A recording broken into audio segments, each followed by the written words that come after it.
people are going to look at you and multiple other companies online before they decide to buy from you. They're going to look at multiple websites. And if yours looks and feels like everyone else's website, they will never remember you. You're just a number. You've marginalized yourself. And I advocate that you are not a marginal company. You are clearly awesome, or you would not be in business anymore, right? So let's show them that so they remember you. Less stress, more time, more money. Welcome to the Cashflow Contractor. Interview. Martin, how many websites have you had as a business owner? Probably 3. 3 for your coaching, but what about the other businesses that you helped run? And Oh, yeah. Well, some of them were there was no pre-web? internet. Yeah. Probably started in 94, I think, was when we first started really seriously thinking about it. But yeah, I don't know. Before the websites, 8, what was the big, we got to have this, like an ad in the yellow page, I guess, yellow. maybe? Oh, well, yeah, we had one international company, so we went beyond that. But yeah, Yellow Pages was number Everything. one. Yeah, Mm. number one. I had people as recently as 3 years ago still buying ads in Yellow Pages, paying like $12,000 a year. And I said, you got to stop. And so we get a lot of business from it. Well, they track, this particular company tracks anytime anybody calls up, how'd you hear about us? And we could localize $285 worth of calls. Man, So they dropped that. Yeah. that reminds me of AOL. Like AOL still makes like tens of millions of dollars from subscribers to their service for their email, just for the email, not for like actual dial-up internet or whatever, Right. which is just crazy to me because everything's like free for email. Anyways, for the personal side. Well, we're talking about websites today, and excited to have Monica on. Monica, thanks for joining the podcast. Thank you for having me. I love Yeah. talking about websites. Yeah, and you've done a lot of construction-specific websites. Yes, we have. We decided, what was it, in 2014 that we were going to really focus on bringing in more construction clients because we loved working with them. We had similar core values, and we just felt like we could serve them the best. That's great. Yeah, we're going to be talking about like what makes a decent website today, and we'll get into that in a little bit. But I want to hear about like just overall, what is your shop like? May Creative, right? May Yeah, it's Create. Make Create Design, and all of us are located in Missouri. Our home office is in Columbia, Missouri, and we have 8 employees. We recently transitioned to a 4-day work week, which we're really proud of, and we are loving our Fridays off. And when I say 4-day work week, I mean 4 8-hour days. That's Mhm. great. And And you're still everybody's keeping still got productivity up? Yep. Yeah. And everybody got raises this year. Well, And so it's still and bonuses. So we did it up, and it was a lot of change. So we've had a lot of change in this last year, but it's made us even better at what we do and much more streamlined in our processes. I feel like when you're forced to find ways to do things more efficiently, you find it, you know? yeah. Yeah. So we build mostly websites, mostly WordPress websites, actually. We'll touch the other ones occasionally if we have to. Well, I have 2 questions for you right off the bat. One is, well, let me start with this one first. It's a little off the subject, but if you have 4-day work weeks, Mhm. okay, how do you measure productivity that you've got you're doing in 32 hours what you used to do in 40 hours? So what is how are you measuring performance? This is not related directly to websites, but this is a big deal nowadays. Like what, Mhm. if you had an extra day, could you do more work? Oh, I'm How do they treat your performance? Well, we could definitely do more work in an extra day, but our version of success is having more time to Mm. ourselves, and with our families, and to be able to live life that we want to live and not just live to work. But we still measure our productivity a lot in the same way. Like, did you bill out the number of hours that you needed to bill out? Um, like, was the project done on time? Did the project come in on budget? All of those things still very much matter. the 2 years leading up to our transition to a 4-day work week, we changed everything about how we build websites. And we went through and streamlined every process that we had and made it so it goes so much faster. And then we do work, what is it? I want to say 10 Fridays a year. And during those 10 Fridays a year, those are specifically geared towards working on that process and making sure that all the code is still up to date, everything is still absolutely cutting edge. So it took a lot of effort to get the process to the point, but now we can just do more work in less time because of the way that we set everything up. And so it's It great. sounds like you have objective criteria that you need to get done. Yes, everybody has Okay, objective criteria. that's what makes it work. Yeah. It's Yeah. good. Things I like mean, design is like construction and that you can see uh, if the work is done, right? You can see it. right, So it's like, is that door up? Yes, no. And it's the same right. thing with design. So it's easier to see if your employees are doing their jobs, and mine are Mm. rocking it. So that's good. Yeah. That's wonderful. That's pretty cool. Well, that was pulling you off the subject. Back to the subject. You specialize in construction. Mhm. What is special? What's unique? How are construction websites different than general websites? What makes a good construction website? Well, a good construction website, like any other website, is going to start with the company's goals. A lot of construction companies really revolve around their team and keeping that team hired and full, right? Because there's like definitely a hiring challenge that people are facing in the construction industry.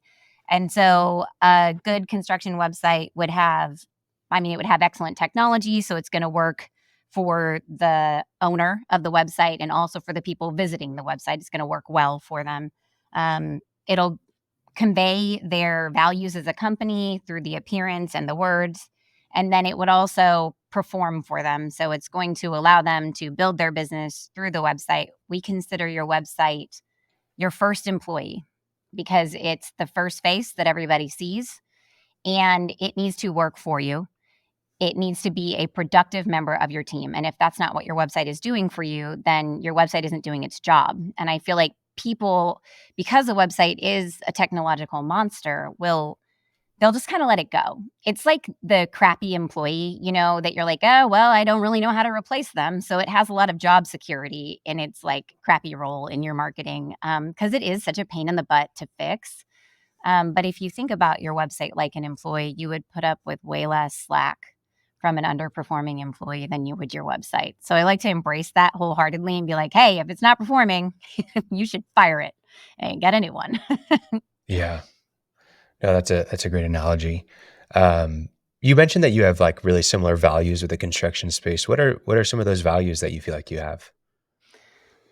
Honesty, open communication, flexibility, problem solving, those are like our biggest ones right there. And Gotcha. I feel like our construction companies, they all embody the same values and they work through a process every day. It's a systematic process to get done what needs to be done, right? And a lot of our clients are design build companies. We're a design build company, and they're comfortable with working with a contractor that will take them through a process if it's well communicated and they don't fight you at every turn and try to reinvent your process. Mm. So that's good because when we start reinventing the process, then we can't work 4-day work weeks anymore. We have to do something Okay. else. Yeah. Well, we're going to cover really three main areas. We'll probably go off tangents a little bit, but technical aspects of the website, the appearance of the website, as well as the performance of the website, which you've kind of already mentioned with the employee analogy. But I want to talk about the areas that a lot of people have questions on and probably a lot of fears around because you don't know what you don't know, but the technical side. As you know, as a business owner that's looking to invest in a website, what are some things that I need to know about the technical side? What actually matters and what should I not be spending my time worried about? Well, people ask me all the time, like, what system should I be building my website on? And I tell them that they need to think first about what they want to do with their website. So, how is it going to function? How is it going to be a member of your team? Like, what do you want it to do physically? And then, how does it need to incorporate with the other systems that you use in your business? So, especially with, say, employment, let's say you're taking in like 50 employment applications a week. All right, well, we need to go talk to HR and we need to figure out how we can save them time with this website, because they are probably spending a lot of time making duplicate entries into different systems. And we don't want that to happen. We want to streamline that stuff. And so the right system for you to build your website on is going to allow you to streamline those processes and make those systems connect. And sometimes it's a really simple connection. Sometimes it's a more complicated connection. Like I said, we build all of our websites in WordPress because we aren't building websites into a corner. Like, we're building them from a corner. So we're building out, and we don't find a lot of things we can't do.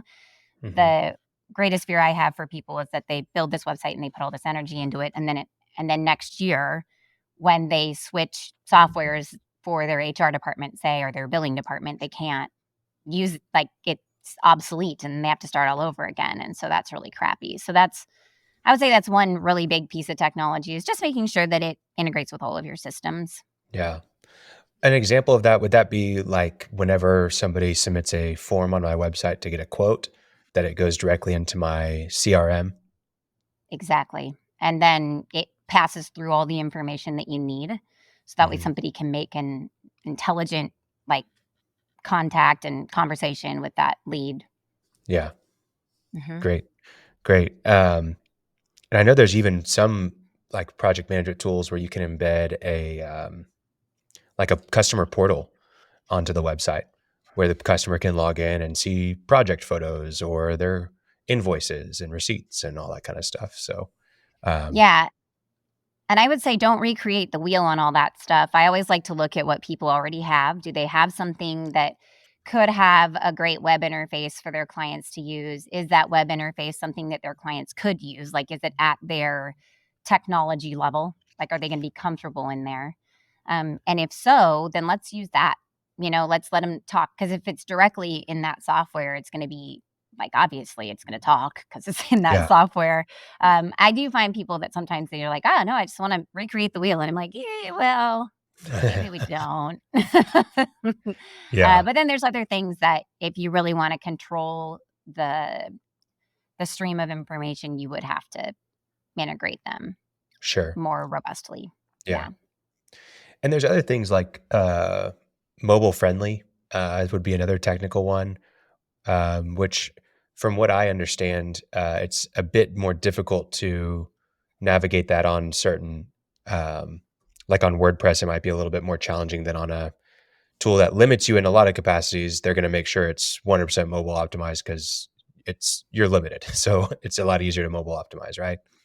Yeah, and so one of the things, I mean, WordPress gets better at it, every day. You need to pick the right theme that's gonna do that for you, and the Mhm. right builder for your pages. Yeah. So all of our blocks and systems that we use, we built them all in mass, and now we have a huge library of them, and we mobile optimized them all from the very beginning. And so then when we are mobile optimizing a site, it takes far less time. So it Yeah. comes out really close to right, with like a few little spacing errors, right?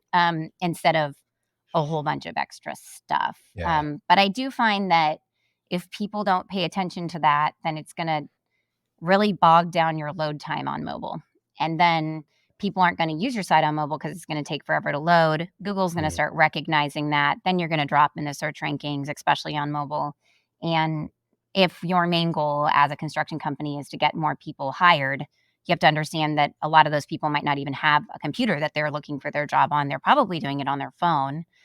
And so you need a website that's awesome on a phone. Like, that's it. Otherwise, it's a barrier of entry, and that's not what you want. You Good. want to make friends fast, not Yeah. make friends work to make I think friends, we've all right? been on a website that we were trying to buy something from on Christmas Eve because we forgot. And then the wheel just keeps spinning Uh, because or everyone's trying like, to do the same thing at the same time. And the load time is just awful. or the ones that have all of their products listed even when they're out of stock. Oh, my biggest pet peeve. I hate Yeah. that. Don't list your stuff if it's out of stock. Just take it down. Take it Yeah. You down. click on it and you're like, oh, I'm going to get this. And then or it's like, it is in stock, but it's only an XXXL. And so Yeah. you go to choose your size and it's not there. Yeah, Yeah. It's crappy. I do have one other thought too. Yeah. So we talked about the yellow pages a second ago, Yeah. and I have ran into a lot of, especially construction companies who, they've worked with the yellow pages and then they transition with the yellow pages over to like their website and design services. Or maybe they had a website and then they ran into the yellow pages and they're going to run ads for them and that kind of thing, because that company is trying to like adapt to Right. 2023. um, Yeah. so don't let them create you a second website. Don't, because that's not going to serve you. Like, some companies need 2 websites, but most companies are best served with 1. And so what happens is they will not go in and adjust your current website. It's just easier for them to create this skin of a thing. And then you're paying them to run all these ads and all this traffic to this other website. Well, that doesn't work. You want all the traffic to go to one place, because when all the traffic goes to one place, you're creating mojo in that one place. You're sending signals to Google that what you've got out there is good, that people want to go there. You're sending signals to Google about what it's about, and when you send them to another website, you're not doing justice to your current Diminish. website, right? Yeah. So you want to focus all that energy and all that money in one spot. And if they tell you they can't track it, or they tell you blah, blah, blah, just tell them no, because Monica said no. You need to send Well, it to your normal website. you can correct me if I'm wrong, but also, I know it's happened in the past. Yellow Pages winds up owning your URL if you want to leave Yes. this their website and you can't get your stuff. Yes. Yeah. And so they own that URL and they own all the traffic that's going to it too. And you know what they're going to do? They're going to find another company just like yours, and they're going to redirect that URL over to their website. Right. Yeah. Yeah. So you just paid all that money to build up that traffic and that domain authority on that URL. And then they're just going to give it to somebody else because you quit working with them. So don't do that. Yeah. Don't do it. It's And sad. that's not just, I won't name a bunch of names, but that's not just Yellow Pages. There are some national companies that come out and do all this stuff for you. And you Yeah. find out they own it. They've got it. You don't have it. Yeah. You don't understand what's going on. Can't find anybody. Yeah. So Yeah. building your own website means contracting with somebody to build your own website that you own, and you just have the talent and the know-how through somebody you hired to get it done. Yeah. Make sure that you own your own domain. This is important. And that you own the website once it's finished. I guess that would be another tech thing. Read the contract. Read the contract. 100%. Read the contract that you're signing, because it's nobody would build a house and not be able to get mail at that house at that address and not own the house after they built it and paid for Right. it. Like, that doesn't make any sense. But there's a lot of web design contracts that are written just that way. And so that's lame. Don't do that. Yeah. And you mentioned the multiple websites. There's, we do content and ads for some different folks. And what you don't realize when you have multiple websites is that you really have multiple marketing campaigns, like multiple marketing budgets for each of those websites if you're going to use them effectively. It's like it doubles it, double the, or if you have 2, if you have 4, quadruple everything that you spend for the one. Every account that you have, you've got to have a different account for each one to be able to make it happen. That means 4 Facebook accounts for the different pages. And so anyways, it does make way more sense to streamline it into one website for most people. If they truly are separate businesses and they have different audiences and all that kind of stuff, then yeah, you definitely want to consider another website. So a couple other things, speaking of accounts, what are some of the accounts that people will need to have outside of, or not need to, but are good to have outside of just the account for their WordPress website, for example? I know that Google Linux is a good one. We install Google Ads onto people's websites through a code. What are some other ones that are helpful to have? Well, if you were going to do Facebook ads or like Meta ads, you would need to have an account over there. And I would set up a business account so that way you're not just sharing your page and personal information with all of your advertisers.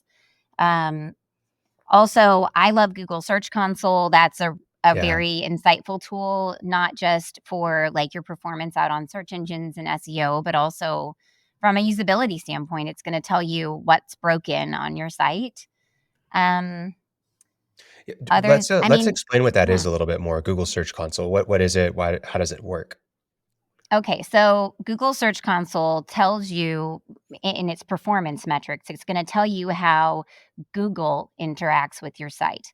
So when your site is pulled up in a search and when people click on it. So it's from Google's perspective. Here's how your site is performing. Here's the words that people are searching for.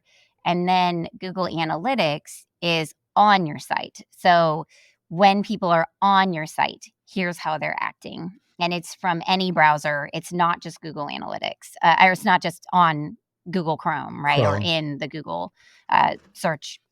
So, yeah, that's the differentiation between the two. And I find that I love them both. And if I'm going to really dig into a website and see if it's working, I'm going to look at both places because they both Yeah. tell me a lot of stuff. Yeah. And we'll talk more about that in performance. But it's important to know that whenever you are building your site, there are several building blocks that will help you over the long term to update your Mhm. site, to grow your site, to see how it's performing. And so usually you want to install a lot of those accounts at the front end. Um, Google Tag Manager is another one that will allow Yeah. you to much in a very more organized and easy way add the pixels from your ads on Facebook and LinkedIn and wherever else you're running ads to your website, the tracking code for your CRM and all those different things. Mhm. Um, Excellent. So let's talk about the appearance, right? So branding, design, user experience, even the messaging. What matters when it comes to a website? Well, it should feel like you, right? It should feel like you. It should feel like your business. So Mm. I was at a trade show, I don't know, a few years ago, and one of my clients, he's a great advocate of ours. He was teasing his friend. He's just razzing him. He's like, "So, when are you going to come over here and get a new website done?" And the guy was like, "Well, I don't know, we just built that new office and we spent a lot of money on the office." And he's like, "Yeah, where's your office at?" And he's like, "Oh, out in the country in the middle of nowhere." He's like, "Yeah, how many people are going to stop by and see that office?" And he goes, "Well, I mean, like, I don't know, maybe one person a month." And he's like, "Yeah, yeah, you still need a new website, dude. You should give these people a call." And so like his analogy there, like it needs to feel like you. It's a lot of the times the first thing that people see about your company. And so if you want them to see a specific story, we need to show them that story on the website right away, so that way they know who you are. So I think that comes through in the words that you use, in the way that you present the template itself. The images that you use are super important. I am going to tell you my biggest pet peeve. I hate it. Hate it when construction companies use stock photos. Hate it. Stop it. Don't do Yeah. it. I'm so over you. Because that's not what you do. Like, you don't do that stuff. Like, those are other people. They're not your people. So show your work. And it doesn't matter to me if it's like ultimate, like highest quality, like fancy photos. I need to be able to see what's going on, and they need to represent you. And so if you are a like multiple billion-dollar company, you should have enough money to Mhm. have a professional photographer. You should have drone footage. You should have beautiful photos. Okay. But if you are a $1 million company, then don't. Like, it's okay. Like, just clean up your job site, take the trash out, like, make sure your dudes are wearing their hard hats, please. Like, do not have any safety violations on your site. And just take those photos. It's going to be way better than anything else. I just built like a 24-page booklet on asphalt design yesterday, and I refused to download any stock photos. I was like, I won't. I'm not doing it. Like, I'm just Yeah. not. Because that's not them. Like, ugh. Anyway, so there you go. Well, Those are it's my so big pet easy as peeves. well. It's really not that hard, especially now that we have iPhones. Like you can get good enough photos really fast. But also, like, it's not that expensive to find a real estate photographer, or for if you're doing residential construction, even commercial construction, a lot of time to come by, take photos of before and after for less than $500. It's totally doable. So you can get good photos pretty easily these days. Let me ask a question. I'm the least techie on here. Really? What is, I know how to work this ballpoint pen, but Watch out. He's armed and dangerous. I tell people all the time, Monica, when I started working, we didn't have copiers, and that's the truth. 74, Wow. we didn't have copiers. So I've seen You had an scribes? evolution. We had scribes. You know, voice recorders for attorneys used to be a wax tube, and What? they put it on there and spoke into that little microphone like the RCA Victor gramophone Yeah. microphone, and then gave the tube to their secretary to transcribe. Anyway, Wow. well, that's way off the subject. Hot day, the wax melted, you lost all your records. What is the role of, I'm a construction guy. I know what I'm doing. I know how to run my guys and things. I need this website. So I engage you. There is always the first question is, how do I know I got somebody good? I mean, if you can give us some tips on that. But then what's my role? Okay, I don't got to write content. I got to get these pictures. I've got to answer these questions for you. What do I have to do? Because I really don't want to do any of it. I want the results of a website. I want leads from my website. I want it to represent me well. But I don't want to do anything because I got a job to go do. So what's my role as a construction guy? Well, it kind of depends on your budget, right? And it depends on your designer. So if you work with a company like Make Create, we will do it all for you, literally, all of it, like from the pictures to the writing to everything, right? We need your input. You cannot be an absentee human. That will not work. We're going to, like, if you had the full package with us, you would be responsible for sitting in a meeting where we look at your designs and finalize them. You would be responsible for sitting in interviews where we talk to you and members of your team. Like, I've literally set up in like boardrooms before, and like just people filter in and out. And as I keep hearing the story, I keep like pulling more people in. And then once I get it, I'm like, okay, yeah, this is awesome. So you would have to sit through that. You'd have to read the content. You got to read it. Like, some people don't even want to read it. And I'm like, but it's like sort of telling your story. I got to make sure I said it right. Or whomever, like, it's not always me writing. And then you would need to sit in a page layouts meeting and review the designs of all your pages. And then you would need to learn how to use your website if you intend on ever updating it. And so that's how you would work with us, which obviously cuts down a lot of time. Not all designers or web developers do all those things, though, right? They might not write, they might not take photos, they might not do any of that.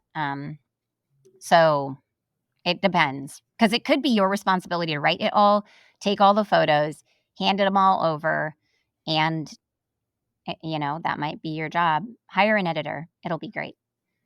If you write your own content, make sure someone else reads it, please. Yes. You will thank yourself in the long run. Yeah, so that's a good question. And then, like, how do you make sure that somebody's good? I mean, I think it's the same thing as anything else. I think you should look at the work they've done and you should call their references. Like, the references should be telling you the truth, right? And also, I do have a list of questions, design company interview guide questions that I say you should ask people and see if you can stump them. Because if they can't answer that question, then they probably don't. They either don't know, or they are really new, or they just maybe don't do it the way you want it done. I don't know. No, I think that's a really valuable resource. Don't know. Yeah. Can we link to that in the show notes? Yeah, for sure. Okay. Yeah. We'll grab that from Mhm. you, and people can find that below. Okay. So from like a brand standpoint, when do I know if should I be going backwards before I go forwards in terms of, actual company branding? Can we use my logo? What's your opinion on that? What's the inflection point? Well, I have very mixed feelings on logos and brands, because there's a lot of companies that your people are your brand, your work is your brand, your, like, the way you communicate is your brand, and that's a lot less revolving around a logo. So I do want people to have some type of a professional looking identity mark, even if it's just a consistent font treatment of their name and like a line. right? Like some type of professional identity mark will make you look more professional for sure. Whether you invest, tens of thousands of dollars in like your own Nike swoosh, that's Right. that's up to you. And I advocate that most people actually don't need that. Um, I just don't think they do. But I think that a professional identity mark is important, because you're going to use it on everything and it's going to be consistent across all things. And then making sure that you're using consistent colors, consistent fonts, consistent language, um, like consistent imagery types. Like I said, if you're going from having normal photos of things that happen in your company to stock photos, that's different. It feels different. It doesn't feel right. So just keeping those things consistent is usually great for a brand, right? Mhm. And you may have a different opinion. I mean, do you feel like everybody needs a fancy logo? No, not everyone needs a fancy logo. I think they do need a logo. Mhm. And they do need some sort of identity for sure. I think that a lot of times people just override it. That it just, oh, I'm going to go to Fiverr and get a logo, and that can be fine. It can work, but just like with most things, you want to make sure that it's good enough and that it's going to last you a while. So why not, look into it a little bit more and make sure that you have that branding. Um, Mhm. and I think it's worse. If you're starting from scratch, it's typically not that bad. It's when someone's never paid attention to the design, and then there's all these variations out there of we use this color here and this font here and all this, and that's whenever it gets really bad. And hey, maybe we should go backwards and make sure that we have this nailed down. This is our style guide that we use this font, this size, we use these colors, we have these 2 different variations of our logo, and that's what we use on everything. Mhm. And then that allows you to have consistency not only on your website, but on your digital profile wherever you are, social media, directories, etc. So that's typically what I say. But if they have that already, somewhat at least, you can definitely start moving forward. Yeah, I agree. You need some type of a structure. And I also feel like internally, because a lot of companies don't just work with an external firm, right? They Mhm. have people internally that are doing stuff. And so that means that there is an art director of some type in your company that has to be responsible for understanding what that brand guideline looks like. So I've had clients that don't have that and they don't pay attention to anything. And so everything has to go through me. And I make sure it's perfect before it goes to them because I know they're never going to change anything. Mhm. But if you are that person and you know you are, then make sure that the person who's doing the design in-house does that too. We just hired in a new marketing assistant at May Create, and she's like doing all this stuff. And I was like, no, you can't use that font. She's like, it's so fun. And I'm like, ooh, I know it's fun. That's not our brand. So you get, Yeah. nope, you pick from one of these and that's it. And she's like, this is boring. And I'm like, it is what it is. Yeah. So, So on yeah. the other side of the appearance, and I guess this is we've already talked a little bit about messaging, but when people come to you, do they typically have really good messaging in place? No. No, What is messaging no. for the construction owners out there? For me, it's like the tone of voice and the stories that you tell. And so I love the first meetings and interviews when I interview multiple people within an organization and I can hear it. Like I hear the voice, I hear the stories, I hear the way that they talk about their employees, I hear the way they talk about their projects, the way they talk about their work, and I'll hear shared vocabulary between all of them. And I'm like, oh, there it is. I found it. Mhm. It's like I get chills when I finally find it because it's so exciting. They don't have any idea they have it, but they do. They do. It's part of their culture. It's just that's not what they do, right? So I like to see authentic content on the website, like you would be talking to them, right? And so Mhm. don't just go out to Chat GBT and shove all your stuff through there and expect it to come out sounding like you because it won't. Chat Yeah. GBT doesn't sound like me either. I'm like, you. That sounded very technical. That is not the way I Yeah. talk, obviously. So don't do that for your copy either. You can send it through there to start, but then you need to make sure it sounds like you in the end. Yeah. Yeah, so it's tricky.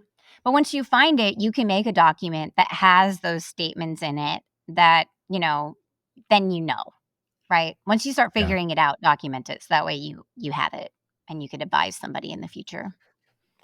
There's Brian, have you ever watched an interview of Jeff Bezos? Maybe. Not for a while, not recently. Every single one, he says, he mentions the customer. He always talks about if there's a question that, how do you do this, whatever, he's like, well, we think about the customer. And you hear him say customer just nonstop. Yeah. And you know that the his empty PR chair, people have completely trained him to like hone in on customer. But yeah, I mean, that's his messaging. It's like, what does the customer want? You know, and that's why we do same day shipping now and in 1 hour shipping in some places. But definitely 2-day with Prime and all that kind of stuff. So that's what your messaging is. What is it anytime someone asks you about your business, what's the one thing you're going to say? So anyways, I think that's a huge piece that whenever people are thinking about a website, they don't think about the content of it, just like you mentioned pictures earlier, but it's also like, what are you going to say on the website and how are you going to say it? Well, that's where it's helpful to have your messaging in place. And to you mentioned that it's important you go through interviews, but they need to read it. They need to read the content that you come up with before you go live. And that's why, because if this is going to be your number one salesperson, your website, then you want to make sure that they're representing you well, right? So Yeah. And that they're memorable as well, yeah, because I think what happens, actually, I know what happens. You can write something with a ton of personality in it, and you can have like really fun photos and make it seem like this is an amazing company that's filled with real people that are going to yeah, do a great job where people want to work. And then there's this decision maker who's going to look at it and they are not going to be okay with it because it's not buttoned up. It's not what they think marketing should be, and they'll put the kibosh on it, and then it all has to be scaled back and it has to become watered down. And the trick with that is that people are going to look at you and multiple other companies online before they decide to buy from you. Now, if they're coming from a referral, it could be fine, right? Because their friend told them to buy from you, and so they will probably work with you. But like if they're not and they're just going through this buying journey on their own and they're like looking for someone to do X, they're going to look at multiple websites. And if yours looks and feels like everyone else's website, they will never remember you. You're just a number. You've marginalized yourself. And I advocate that you are not a marginal company. You are clearly awesome, or you would not be in business anymore, right? And you are a cool person, or people wouldn't want to be friends with you or do business with you. So let's show them that so they remember you, right? Instead of just sliding into the Rolodex of business cards that no one knows who they belong to anymore. I describe that in general terms as personality. Don't Yeah. know if that's a technical term for websites, but what's your personality? What's the personality of your company? And when we do that with people who are writing content, a lot of times they think my, my video skills are bad. I look terrible. I don't write well. And I said, no, it's just chock full of personality. I'd Hmm. rather see personality in a poor video than an automaton, however you say it, Yeah. in a perfectly produced, $5,000 video, 3-minute video. So that's kind of the way I think about brand. It's more than that, but it's my personality. It's how I'm perceived. Yep. And you can show it through your words and through your pictures. Yeah. Like if you really do value your workforce, they should be in the photos. Right. It shouldn't just be finished product photos. There should be human beings in there. They should be working and they should look like they don't hate their jobs. And they should be wearing hard hats. Yeah.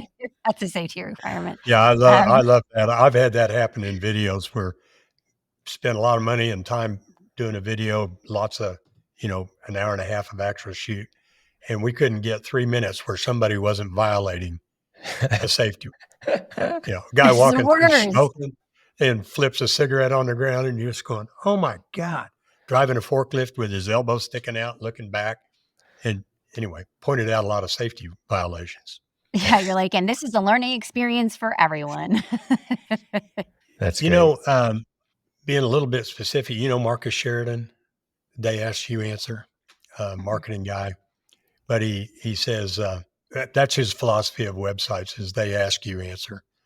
And one of the things I'm just interested to see if you handle this kind of thing. One of the things he asks is, what's the first thing people want to know when they come to a website?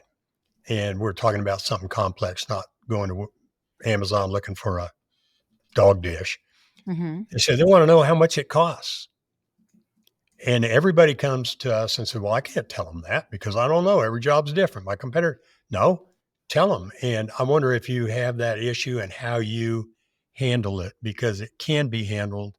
And part of your personality is, hey, we're open about it. This is what it costs to do business with us.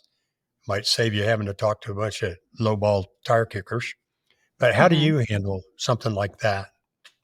It Well, looks like you agree that it needs to be handled.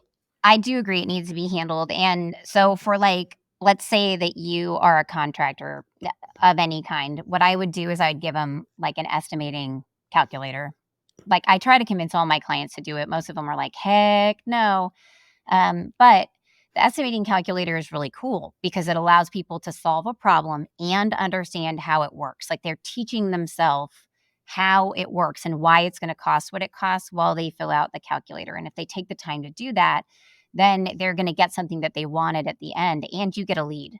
So that's a really powerful tool. But then also, I think that if you don't want to come directly out and say it, you can also have it on your contact form. So people are contacting you and you can ask them what the price range is. The price range can even change based on what service they select that they want to talk to you about.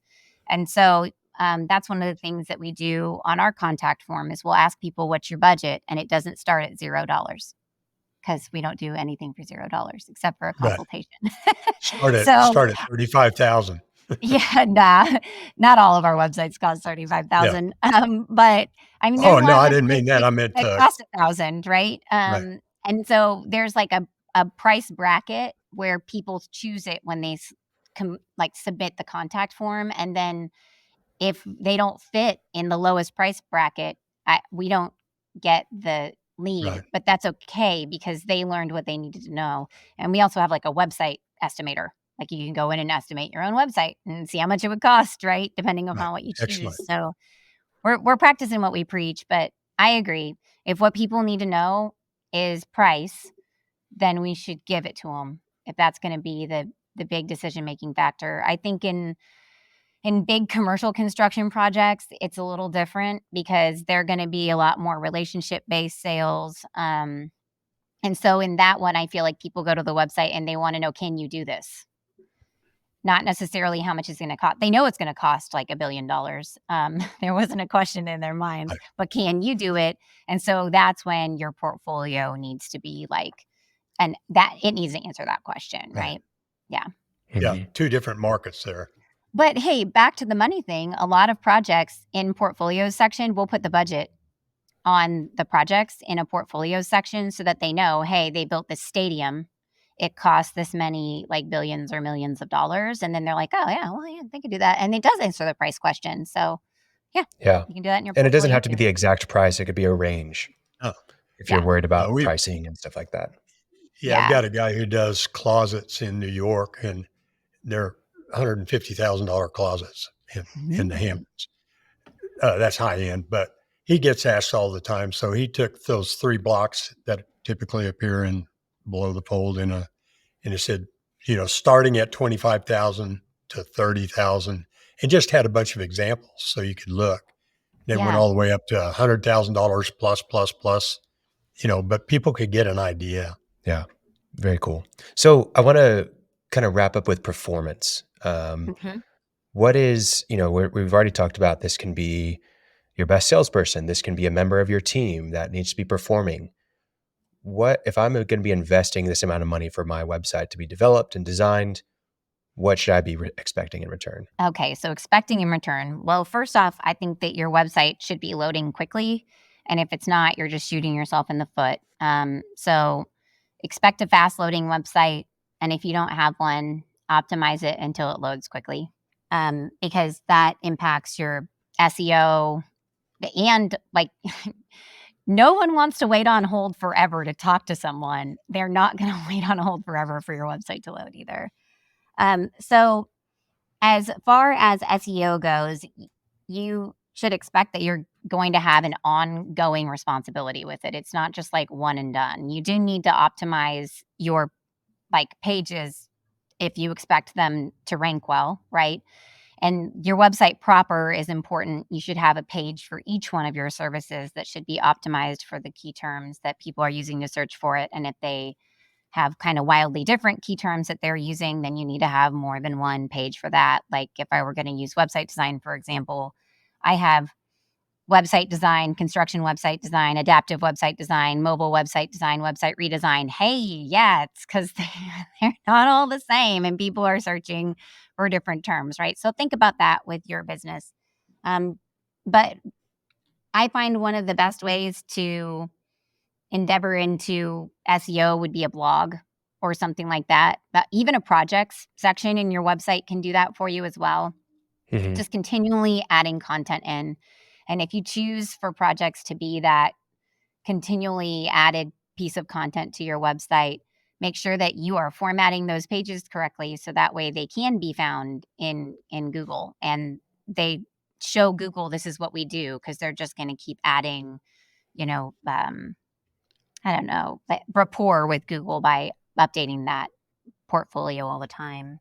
Yeah, so SEO is it's evolving, right? It's something that's going to go on for a long time. You can't just set it and forget it if that's a big goal of yours. And then as far as leads go, you're either going to have a strong SEO plan or an advertising plan in order to get those leads to come in through your website. That's just the way it works. Like you can't just build it and expect people to automatically flood through the door. Like, Right. it takes time, right? And so that SEO is a time and a money, like, right? And then ads are a fast, SEO is I think of SEO as a marathon, ads are a sprint.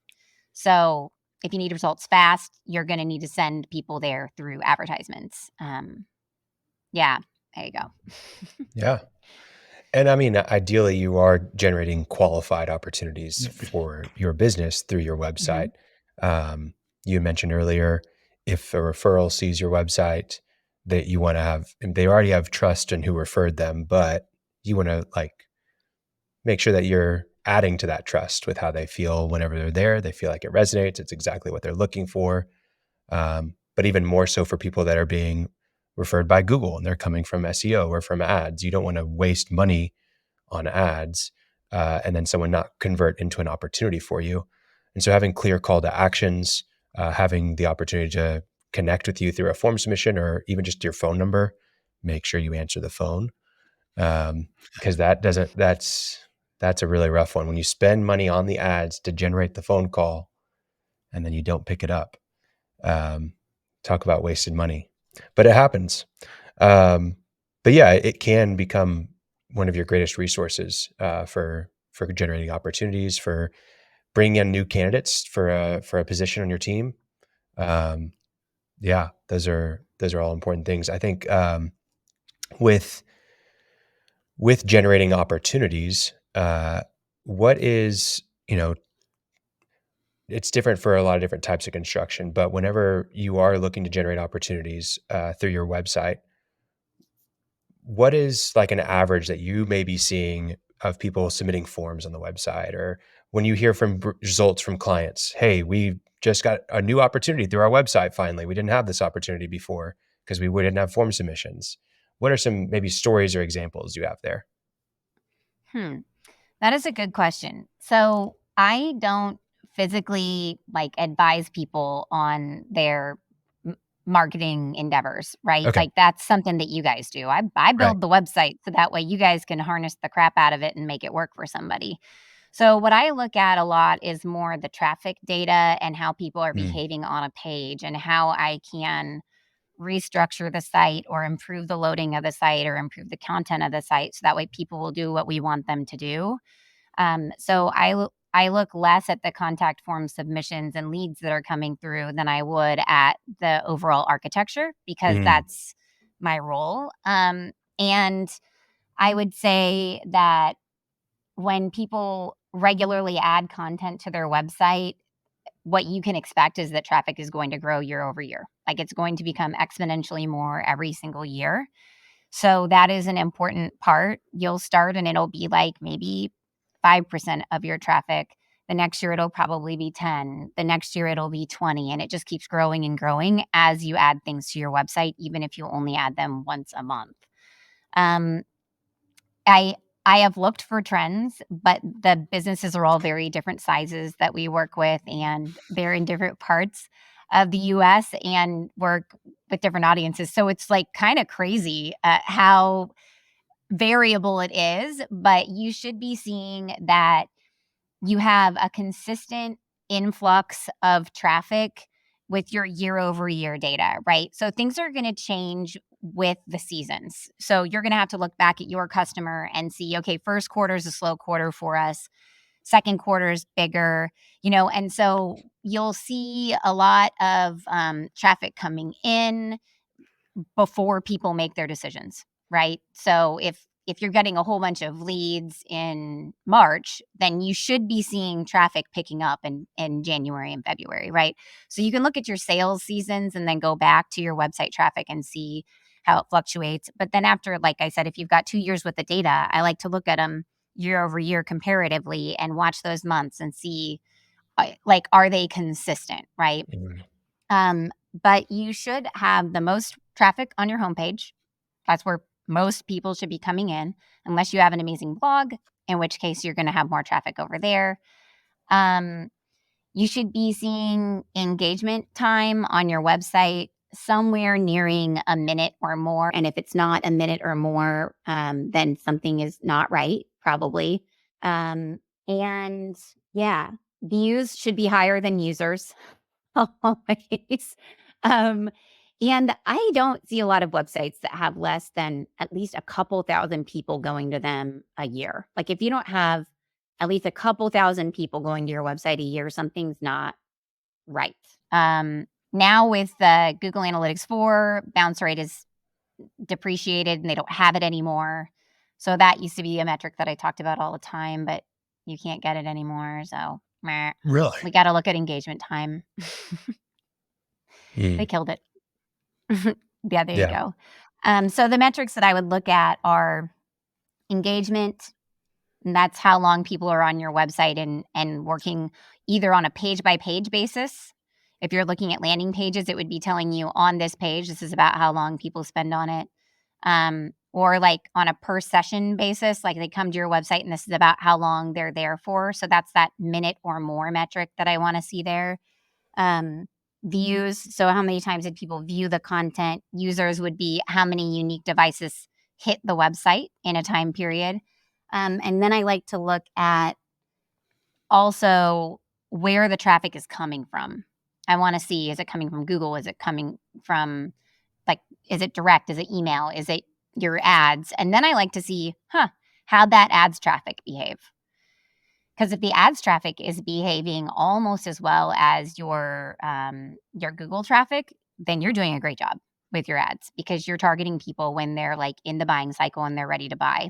Now, if you're doing ads in there to like early phase buyers, like they're just thinking about it, then they're not going to spend as long on your website, and you would expect that, right? And then I like to look at how, like, what device people are using to view their website. Is it a tablet? Is it a desktop? Is it a laptop? And then make sure that they're all kind of in line. If they're not, then that would be an indicator that we should really look at that device that's out of line and make sure that it's loading right, it looks right. And it could be that you just have a completely different audience. Like, it could be that your contract, like all of your business comes in on your desktop, but all of your employees come in on a mobile device. And you can look at what pages they go to most often. And then you can be like, okay, well, that makes sense or it doesn't make sense, right? And kind of like bucket it down. Anyway, I'm getting really techie, but these are the things that I think about when I look at it. No, it's good. It's good. Man, lots and lots to glean from, but I think anything, if anything you can take away from this, that this isn't just kind of I guess we'll do that.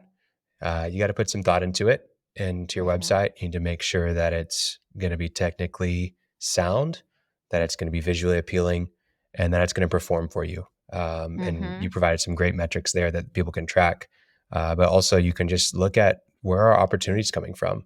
And honestly, just the ability to even track your opportunities because of your website is a valuable investment, because what's tracked can be measured and what's measured can be improved, right, Martin? That's what we say. That's what we say. I have to Cool. tell you one great takeaway. I always try to have something that I write down in particular was that a projects page can count as a blog, because a lot of people have a really hard time writing a blog, but a project page, with content, I mean, it has to be formatted right to be useful for SEO. I thought that's a great idea. Just put your projects up. Yep. Mm-hmm.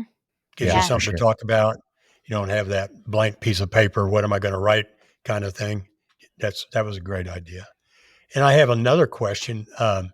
What should people expect to pay for a website and full services? Catching you as an ambush here, I guess, but some people think, well, $5,000 for a website. I'm not spending $5,000 for a website, or 20,000.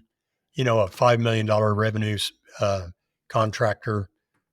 Can you give us an idea, and then maybe what the ongoing cost budget they should at least realize is out there? Yeah. So our our smallest website program, and what I feel like would be like an introductory website cost, is like if you're going to do a lot of the work yourself, you're still going to end up investing $1,000 or more in your website before it's said and done, because you're going to need to have hosting, you're going to need to figure out how to do it. You've got your time, somebody's going to have to write stuff. So that's like introductory level. I am doing most of the stuff on my own. I feel like you need to budget $1,000 for it. Um, i- if not more, maybe 2,000, maybe 2,500, right? Because like let's be real. If you want to connect two things and you don't want to pay a programmer to do it, you're going to have to pay for a plugin to do it. And those are a couple $100 a piece, right? So that's probably where I would start.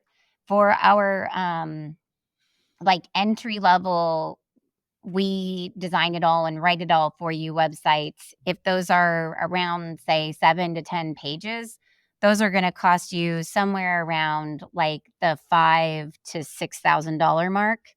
And that's why a lot of people are like, well, the heck with this. If I got to pay that much to start, then why would I do it? Yeah, let's have you do it. So that's where those ones start. And then when you go into like the full on like custom design, that same $7,000 to $10,000 website, or I'm sorry, that same $5,000 to $7,000 website with all of like the pages, say it's 10 pages with some functionality and stuff, you're going to be looking at like the $7,000 to $10,000 mark, depending upon what's in it. And heck, we build websites that are $60,000 sometimes, but those things do backflips and run businesses. So that's a difference, right? I feel like if you're a construction company, even if you're going to build something that's really nice and has like a full on like employee like recruiting section in it, I don't know that it would need to cost more than like $20,000. That seems like it's the top end of the budget, right? But that's what I would look like. And then you'll have your domain name that you'll have to pay for every year. It's going to be someplace between, $5 and $25, depending upon how you buy it. And then you'll also have your hosting, which we charge $250 a year for hosting. But then also you could buy cheaper hosting plans, which I don't know is the best idea, because you kind of want this thing always up and running and you want it to load quickly and all those things. And your hosting is, kind of the chassis it's all built on. So we should like respect that. And then last but not least, you'll have a maintenance cost. Now maintenance is not to be confused with a retainer. Okay. So if you're contracting with agency to do all your updates and all that kind of stuff for you, like add new employees to the site, write your project section, take photos of your projects, add all those projects pages or blogs or whatever to your website, that's different than maintenance. Maintenance is like, we need to make sure all the software is up to date and all your plugins are updated and that every year they're renewed and like all of the credentials are put back in so your website works flawlessly and seamlessly for everybody. And so those types of services are going to run you probably around like $300-ish a year. If you have somebody who's doing it regularly. Like we're in there at least once a week maintaining all of our stuff so it's not hacked and it's running really well. Yeah, so those are the things that you would have to consider are hosting, domain name, and then maintenance. And then, of course, the updates would be a separate piece of those, and No, they vary. that's Yeah. it's a great idea. Great No, idea. it's super helpful. And I think it's good to set those expectations because a lot of times people may come and think, oh, I can do it for $1,000 or $2,000, but that's not the reality for a quality product. So super helpful. Well, and it should be like an investment that lasts you for a while. Like you should be able Yeah. to build your website, and it should last you at least 3 years. Yeah. And then you should be able to do some good maintenance on it for a couple $1,000. And then you should be able to run it for another 2 or 3, and then it's time to trash it and rebuild the whole thing, basically, at that point. Yeah. Wow. Well, Monica, it's been a pleasure having you on. Thank you for all of the insight, for answering all of our questions, and for giving us a really good idea of what people should be looking at for their next website project. How can people get in touch with you? You can go out to mayecreate.com, and that is spelled MAYECREATE.com. Or if you like my odd take on marketing and websites, you can also go listen to Marketing with Purpose. That's our podcast, and I have all kinds of antics that we go through in that as well. Absolutely. Yeah, definitely go and check out her show. We're so thrilled to have her on, and would love it if you listen to one of her episodes. We'll link to her website, mayecreate.com, in the show notes, as well as her podcast and the resource that she mentioned for interviewing your next website project designer so that you can make sure you're choosing the right person to work on your website, and go and work with Mayecreate if you don't want to go through the interview process and you feel like you can trust her, right? So, man, so helpful. Thank you, listeners, for joining us for another episode. Please subscribe to us on all channels and share this with anybody you think should have a listen. So thanks. Appreciate you, Monica. Thank you. Thanks, Monica. Thanks for listening to The Cashflow Contractor. Check out our website in the show notes or visit thecashflowcontractor.com.